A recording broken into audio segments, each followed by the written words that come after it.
Bonjour à tous, j'espère que vous allez bien. Je vous retrouve aujourd'hui pour me maquiller en direct avec vous. On va crash tester des nouveautés que j'ai repérées sur les shops de Look Fantastic et j'en ai également profité pour tester des produits qui se trouvaient, vous savez, dans ma wishlist depuis un moment. Donc ce n'était pas vraiment prévu, mais j'ai l'impression d'avoir réalisé un look assez automnal avec des tons assez chauds, des teintes assez chaleureuses. Donc on va changer de saison le temps d'une vidéo, j'espère que ça va vous plaire. Si vous suivez mes vidéos depuis un moment, vous le savez déjà, mais je collabore de façon régulière avec Look Fantastic. Ça me permet d'effectuer des sélections de produits pour les découvrir et pour pouvoir vous en parler. Et dans cette vidéo, j'ai également ajouté des produits que j'ai commandés moi-même, puisqu'il s'agit d'un de mes e-shops beauté préférés et je passe beaucoup de commandes sur Look Fantastic. L'avantage lorsque je vous présente des produits qui sont dispo sur ce site, c'est que j'ai, vous savez, un code promo exclusif pour vous qui est toujours LF Low Dose. Si vous l'appliquez dans votre panier, vous pourrez bénéficier de réductions supplémentaires sur des produits qui sont déjà soldés, mais également sur des prix pleins, on va dire. Donc n'hésitez pas à l'ajouter parce que ça passe vraiment sur des centaines de références et sur la majorité des produits que j'ai sélectionnés pour cette vidéo. Sur ce, on va tout de suite passer à l'application des produits puisque vous allez le voir, il y a eu quelques fails et en même temps j'ai pu faire de très belles découvertes. Donc j'espère que ça va vous amuser, que vous allez à votre tour découvrir de jolies choses et il ne me reste plus qu'à vous souhaiter un bon visionnage. Alors je commence ce crash test par un potentiel nouveau dupe puisque je suis tombée là-dessus sur Look Fantastic. Il s'agit du Super Dewy proposé par Makeup Revolution. Je crois que ce produit, avec un code promo, je l'ai payé autour de 7 € et évidemment, il m'a immédiatement fait penser au fluide teinté Glowish de Huda Beauty. Le fluide teinté Glowish d'Huda Beauty fait 40 ml et il est proposé au tarif de 37 €, tandis que celui-ci fait quand même 55 ml, donc non seulement la contenance est plus grande, mais en plus le tarif est bien inférieur à ce produit évidemment proposé chez Huda. Alors vous le savez que je l'aime vraiment beaucoup, c'est un fluide teinté qui apporte beaucoup d'éclat, je m'en sers surtout en tant que base de teint pour justement réveiller l'éclat de mon teint. Donc je me suis dit qu'on allait voir ce que ça allait donner avec cette référence-ci. Je vais commencer par swatcher ça et voir si je retrouve un peu la même texture. Alors pour commencer, je vais vous montrer, c'est une texture qui est un peu plus mousseuse, qui se tient un peu plus. Le fluide teinté Glowish me semble être un petit peu plus liquide, je vais le mettre juste à côté. Regardez, c'est vraiment une texture, vous voyez, un petit peu plus fine, un petit peu plus aqueuse et moins mousseuse. Là, je pense que vous pouvez le voir, on a l'impression que la texture est presque un petit peu fouettée, tandis qu'ici c'est plus léger. En revanche, lorsqu'on étire le Glowish de Huda, on a vraiment une texture très fine qui réfléchit très bien la lumière et qui est pigmentée mais qui franchement sur le visage n'apporte pas une pigmentation de fou, tandis qu'ici, regardez, la texture me semble quand même être moins aqueuse, elle est beaucoup plus mate et elle m'a l'air d'être plus pigmentée. Bon, malheureusement c'est peut-être pas un dupe, mais ce produit va peut-être très bien se comporter sur le visage, donc on va tester ça. J'espère juste que le rendu n'est pas trop mat, parce que pour un produit qui s'intitule Super Dewy, non mais regardez la différence, ça c'est beaucoup plus satiné, tandis que ça c'est hyper lumineux. Parfois je commande des produits en me disant qu'en effet ça va être un dupe, alors que c'est pas toujours le cas, et d'ailleurs je prépare une vidéo à ce sujet, puisque vous me l'avez demandé sur l'une de mes dernières vidéos, donc je me suis dit que c'était une excellente idée, donc on en reparlera. Ok, alors je peux d'ores et déjà vous dire qu'en effet ce produit n'est pas du tout identique à celui de Huda, il ne se comporte pas du tout de la même façon, je pense que vous pouvez le voir, on dirait en effet plutôt un fluide teinté légèrement pigmenté finalement, parce que le rendu est plutôt mat ou satiné, en tout cas ça apporte pas énormément d'éclat. Je pense que c'est plutôt un produit qui plaira à celles et ceux qui recherchent une couvrance plutôt légère et qui cherchent juste à homogénéiser un petit peu leur teint.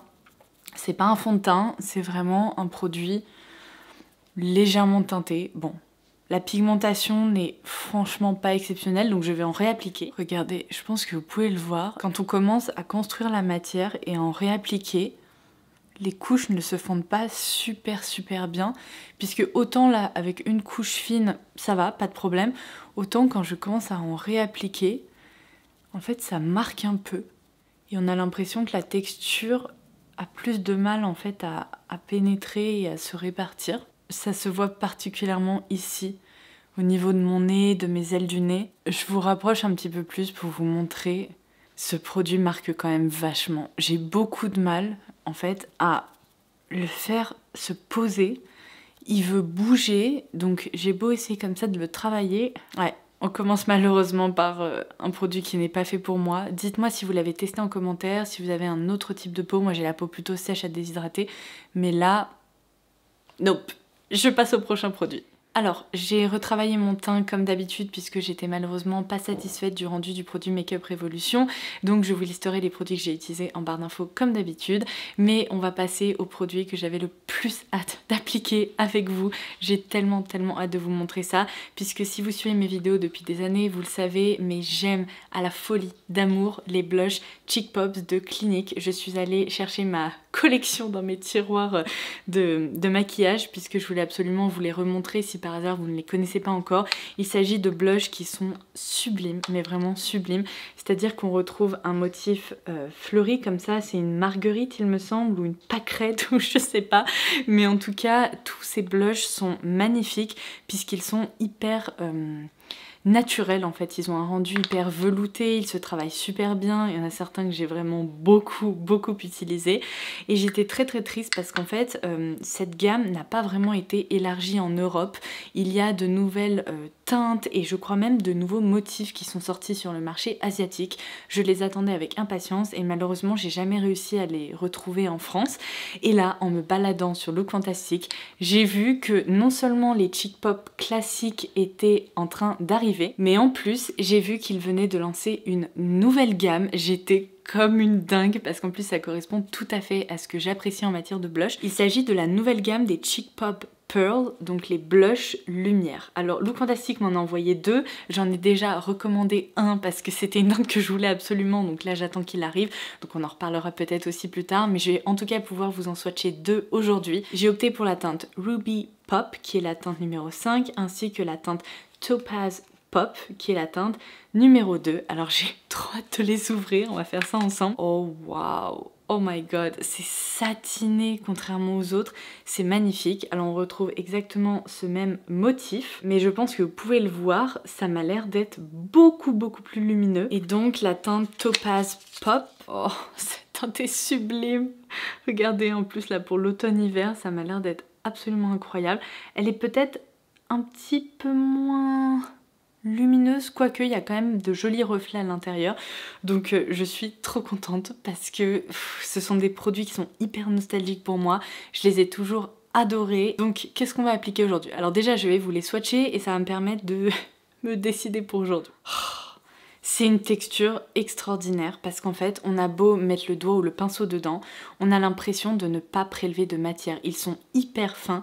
Si vous n'aimez pas les blushs qui sont, vous savez, épais, qui marquent énormément, vous allez adorer cette gamme de blush, que ce soit la gamme classique ou la nouvelle gamme un peu plus perlée, parce que regardez, c'est exactement la même texture. You voilà.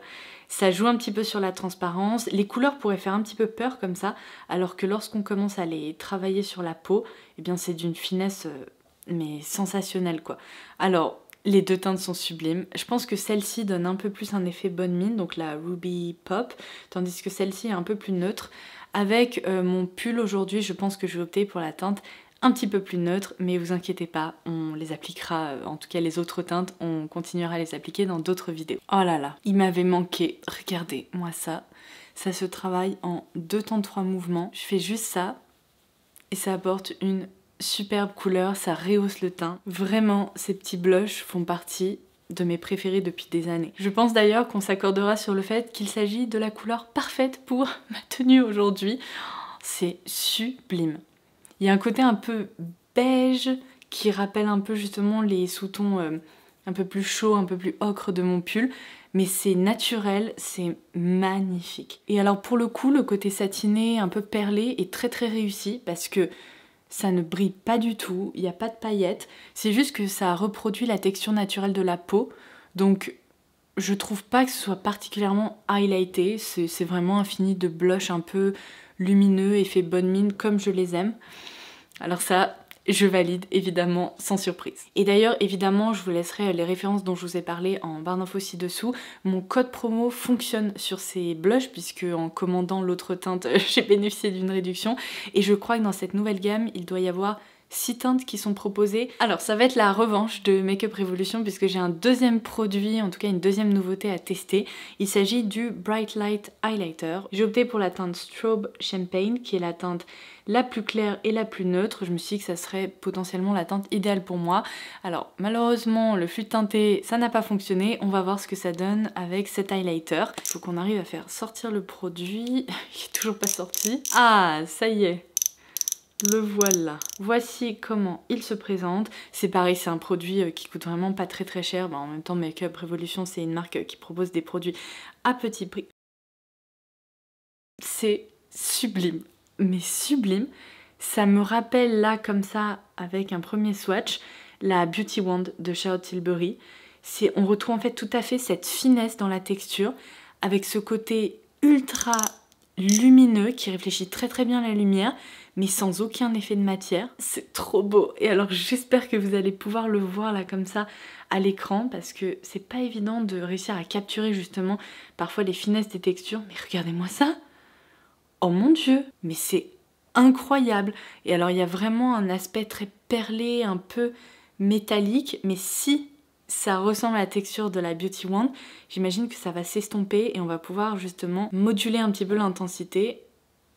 Regardez, ça c'est super bien fondu. J'en prélève un petit peu comme ça. Non mais ça me donne le sourire, vous voyez, c'est beau, c'est lumineux. Et je vais travailler ça directement évidemment sur les points de lumière du visage, vous commencez à connaître, puisque j'applique de l'highlighter à peu près 360 jours par an.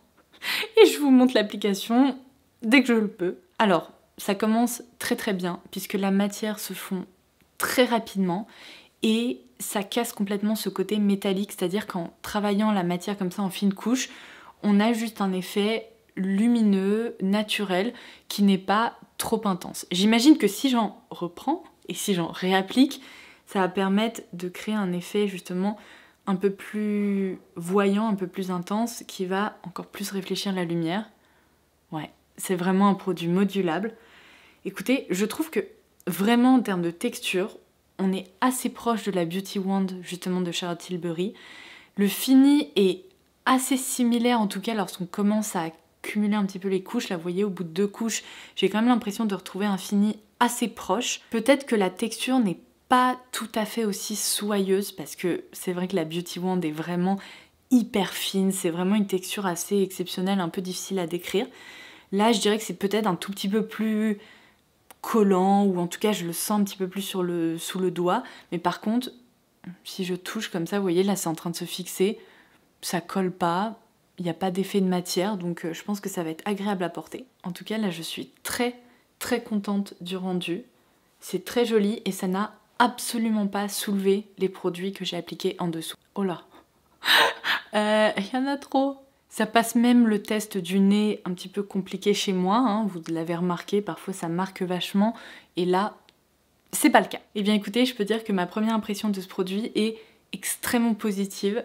J'adore le rendu de mon teint. Il va maintenant falloir qu'on maquille un petit peu les yeux là pour me donner un air un petit peu plus réveillé. Alors, dans ma liste de favoris sur Look Fantastic, j'avais glissé ce produit depuis plusieurs semaines déjà et je n'avais pas encore craqué. Donc là, je me suis dit, bon, on va faire un petit crash test de nouveautés et de produits qui me tentaient.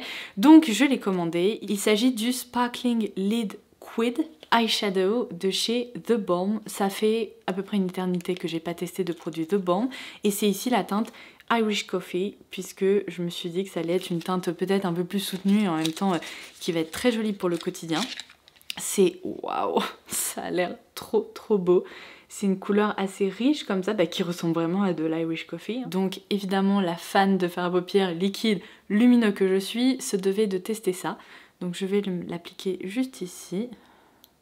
Ah non mon Dieu. Non mais c'est une blague. C'est bien la première fois qu'un applicateur embout mousse se détache de son support. Je ne sais pas quoi vous dire, c'est le fail. Donc voici l'applicateur. Je ne sais pas comment je vais faire. Non seulement j'en ai sur mon jean, mais en plus pour aller prélever de la matière là, ça va être quelque chose. Bon, je suis de toute évidence tombée sur un produit défectueux. Ça tombe mal, parce que J'ai même pas pu finir mon swatch. Et pourtant le produit avait l'air plutôt très joli. Au grand mot, les grands remèdes, je vais essayer d'aller prélever du fard pour l'appliquer directement au doigt, même si j'aurais apprécié pouvoir profiter de l'applicateur, mais c'est bien, j'ai de l'espoir au moins, parce que là je pense que réussir à prélever de la matière, ça va prendre un petit peu de temps. Non mais c'est une blague, franchement, c'est quoi cette journée? La semaine commence bien si vous voulez.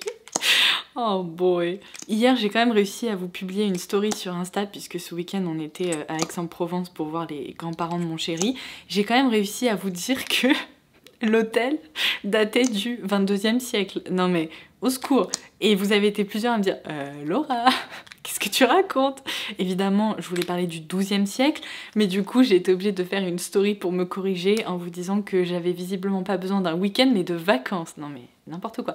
Bon, j'ai réussi à en prélever un peu n'importe comment avec un embout tout cassé. Donc je vais prélever ça au doigt directement et je vais l'appliquer parce que oh, bah ma foi, c'est joli, ça fonctionne. Donc la pigmentation est même presque plus intense que lors du premier swatch. En tout cas, ça m'a l'air d'être une très jolie couleur. Je vais essayer de faire vite parce que je sens que ça va sécher. C'est vraiment un fard liquide comme je les aime, c'est-à-dire que c'est une texture assez fine, assez soyeuse, un peu, vous savez, humide quoi quand on l'applique. Et elle se fixe rapidement, le fini devient délicatement poudré. Et en plus, ce que j'adore, c'est que là, vous voyez, j'ai même pas eu à prendre de pinceau. Les contours peuvent s'estomper assez facilement comme ça avec un doigt propre ou le côté de votre doigt. Et je trouve que pour le quotidien, ça peut être assez pratique. Bon, c'est une belle surprise en termes de pigmentation, d'application, etc. C'est tout à fait ce que je recherche. Ça a été facile comme bonjour.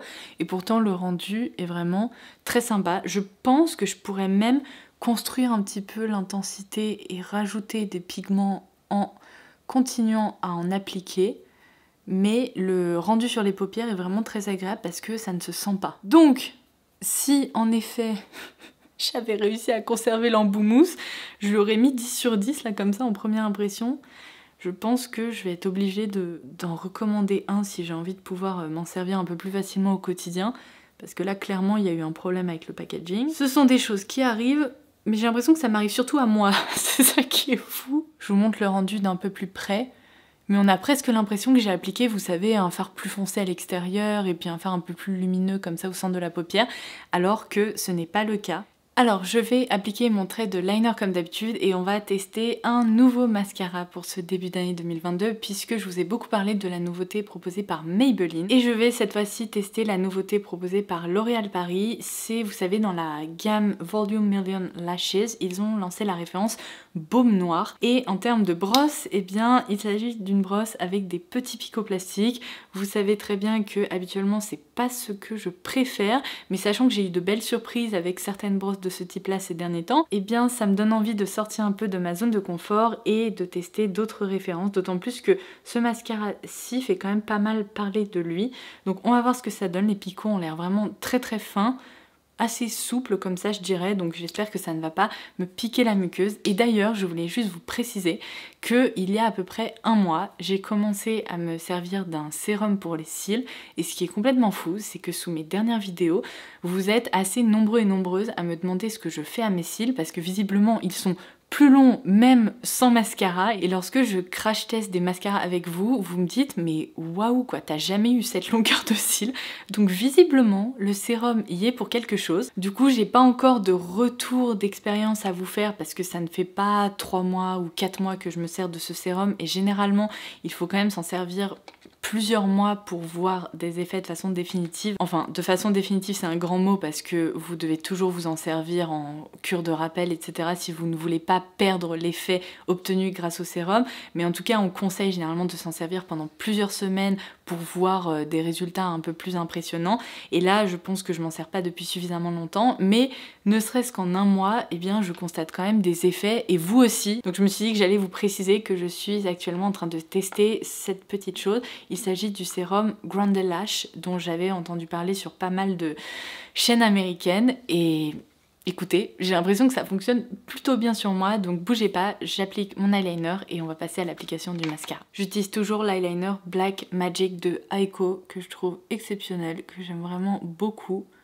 Je m'en sers vraiment depuis un moment maintenant et le rendu est parfait. Et d'ailleurs, petit teasing, j'aurai bientôt un super bon plan à vous proposer pour cette marque-ci et cette référence, donc restez connectés. Alors, bonne nouvelle, malgré le fait que ce soit une brosse en picoplastique, ils ne se sentent absolument pas. Vous voyez, je peux aller très très proche de la muqueuse, ça ne me fait rien, ça ne pique pas, donc ça commence plutôt bien. J'ai vraiment l'impression que c'est un peu la tendance des mascaras qui vont brosser les cils, les étoffer, les séparer pour donner un effet très coiffé, vous voyez.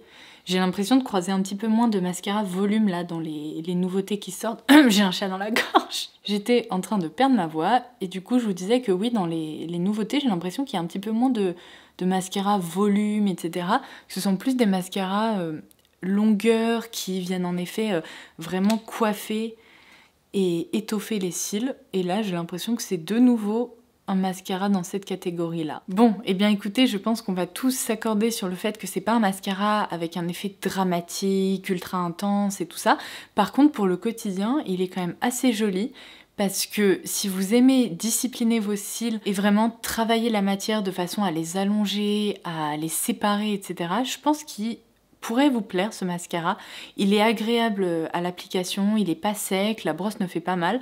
Donc pour ma part, je suis plutôt satisfaite. Je trouve qu'il est joli, c'est pas le mascara le plus waouh que j'ai testé ces derniers temps. Par contre, franchement, je le trouve joli et sympa. Alors dans mon dernier crash test Look Fantastic, on a testé la version glowy de ce spray fixateur Real Techniques. Je l'aime vraiment beaucoup, je m'en sers très régulièrement. Donc je me suis dit que j'allais commander cette fois-ci la version satin, qui est en fait une version qui va venir flouter les pores et matifier. Je n'arrive pas à faire le focus, voilà. C'est vrai que ce sont des sprays qui sont très fins, donc c'est assez agréable. Pour le moment, il y a un effet mouillé, donc on va devoir regarder ensemble d'ici quelques minutes ce que ça donne. Pendant ce temps-là, je vais vous swatcher 3 nouveaux rouges à lèvres chez MAC, puisque la marque a lancé une nouvelle collection qui s'intitule Rethink Pink.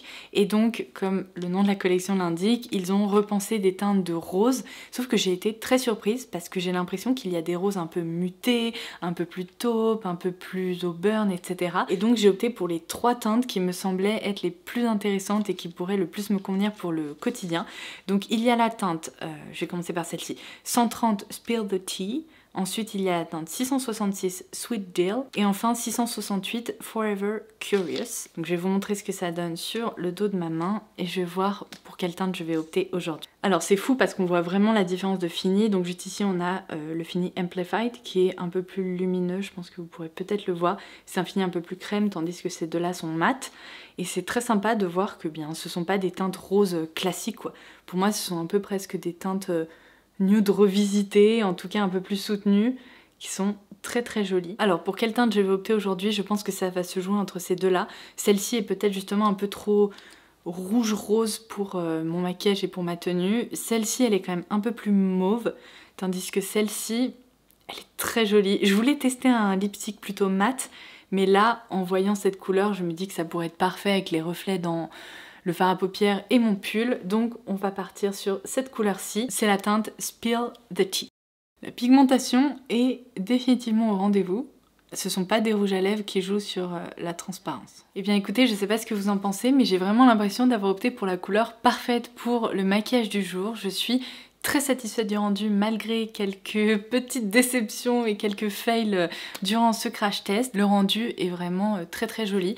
Alors concernant le spray fixateur, je dois vous avouer que le côté matifiant, je ne le vois pas tellement. Par contre, le côté un peu blurring, donc vraiment qui va venir affiner le grain de peau et flouter un peu les pores, ça je le vois plutôt, en tout cas plus qu'avec l'autre version, donc ça c'est plutôt sympa. Par contre, si vous cherchez un spray matifiant, c'est pas vraiment le cas je trouve. Bon, pour ma petite conclusion, sans surprise, ce produit c'est un peu le fail de cette vidéo.